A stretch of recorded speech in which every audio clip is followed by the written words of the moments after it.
తెలుగు చిత్ర పరిశ్రమలో most eligible bachelor ఎవరు అంటే అందరికీ టక్కున గుర్తొచ్చే పేరు ప్రభాస్. తమ అభిమాన హీరో పెళ్లి ఎప్పుడా అని ప్రభాస్ ఫ్యాన్స్ ఎదురు చూస్తున్నారు.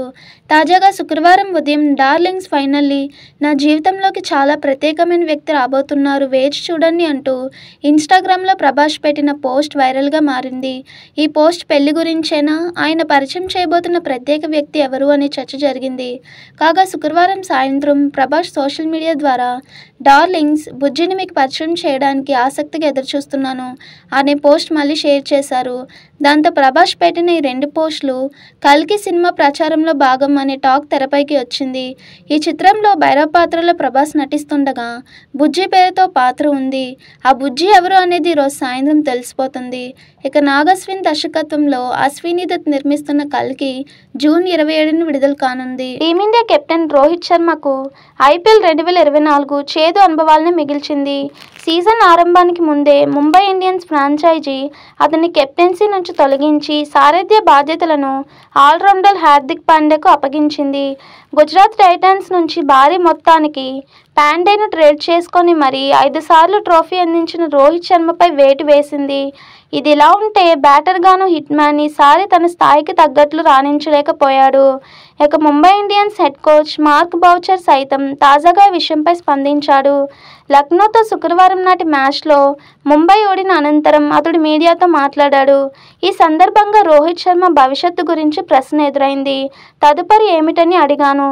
ఇందుకు రోహిత్ బదులిస్తూ వరల్డ్ కప్ అని సమాధానం ఇచ్చాడని మార్క్ బౌచర్ పేర్కొన్నాడు.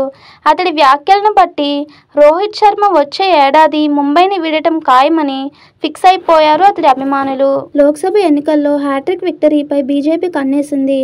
అయితే అది కేవలం జాతీయ స్థాయిలోనే కాదు, దేశానికి గుండెకాయ లాంటి రాజధాని ఢిల్లీలోనూ హ్యాట్రిక్ క్లీన్ స్వీప్ కోసం ట్రై చేస్తుంది.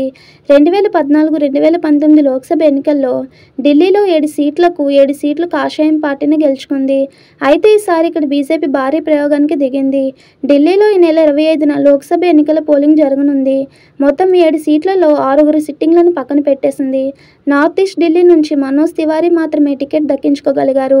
బీజేపీ లీగల్ సెల్లో యాక్టివ్గా పనిచేస్తున్న సుష్మా స్వరాజ్ కూతురు బన్సూరి స్వరాజ్ న్యూఢిల్లీ ఎంపీ సీటు నుంచి పోటీకి దిగారు.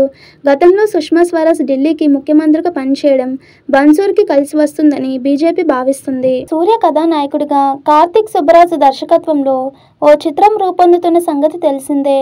2D entertainments, stone bench film సంస్థలు సంయుక్తంగా నిర్మిస్తున్నాయి. ఈ సినిమా జూన్ తొలివారం నుంచి అండమాన్ దీవుల్లో చిత్రీకరణ ప్రారంభించుకుంది. ఈ నేపథ్యంలోనే మిగిలిన ప్రధాన తారాగణాన్ని ఖరారు చేసే పనిలో పడింది చిత్ర బృందం.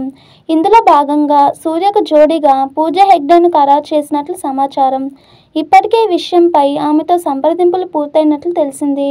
ప్రేమ, వినోదం, యాక్షన్ అంశాలతో నిండిన ఆసక్తికర కథాంశంతో ఈ చిత్రం రూపొందనుంది. తొలి షెడ్యూల్ దాదాపు 40 రోజులకు పైగా సాగనున్నట్లు తెలుస్తుంది.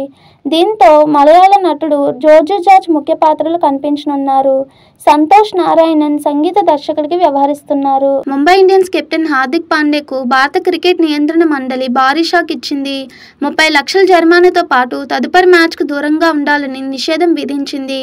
కాగా ఐపీఎల్ 2024లో ముంబై ఇండియన్స్ సారథిగా రోహిత్ శర్మ స్థానాన్ని భర్తీ చేసిన హార్దిక్ పాండ్యాకు అడుగడుగునా చేదు అనుభవాలు ఎదురయ్యాయి.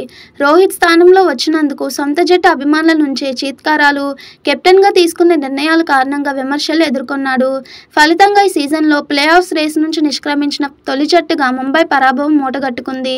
ఇక లీగ్ దశలో ఆఖరి మ్యాచ్లో భాగంగా ముంబై ఇండియన్స్ శుక్రవారం లక్నో సూపర్ జైంట్స్తో తలపడింది. వాంకడే వేదికగా జరిగిన ఈ పోరులో లక్నో ముంబైని 18 పరుగుల తేడాతో ఓడించింది. దీంతో ముంబై ఖాతాలో 10వ పరాజయం నమోదైంది. జగన్ చెప్పినట్లు ఆ స్థాయిలో విజయం సాధ్యమేనా అన్న సంశయం పలువురిలో ఉంది. అయినా గత అనుభవాల రీత్యా ఏమోలే వస్తే రావచ్చు అని అనుకున్నవారు ఉన్నారు. జగన్ ధైర్యానికి ఒకటే కారణం స్పష్టంగా కనిపిస్తుంది. తాను ఇచ్చిన పేదలు వర్సెస్ పెత్తందారులు అనే నినాదం ఫలించిందని ఆయన భావిస్తున్నారు. అంతేకాదు, మీ ఇంట్లో తన ప్రభుత్వం వల్ల మంచి జరిగిందని అనుకుంటేనే ఓటు వేయండి పిలుపునిచ్చారు. అది కూడా బాగా పనిచేసి ఉండొచ్చు. ఎందుకంటే జగన్ అమలు చేసిన సంక్షేమ పథకాల వల్ల కనీస కనీసం 3 కోట్ల మందికి పైగా లబ్ధి పొందారు. వారిలో 50-60% ఓట్లు వేసినా తాను అనుకున్న సీట్లు రావడం కష్టం కాదు. గత ఎన్నికల సమయంలో కూడా వైఎస్ఆర్సీపీ గెలుస్తుందని అత్యధికులు నమ్మారు. 120-130 సీట్లు రావచ్చని ఎక్కువ మంది భావించారు.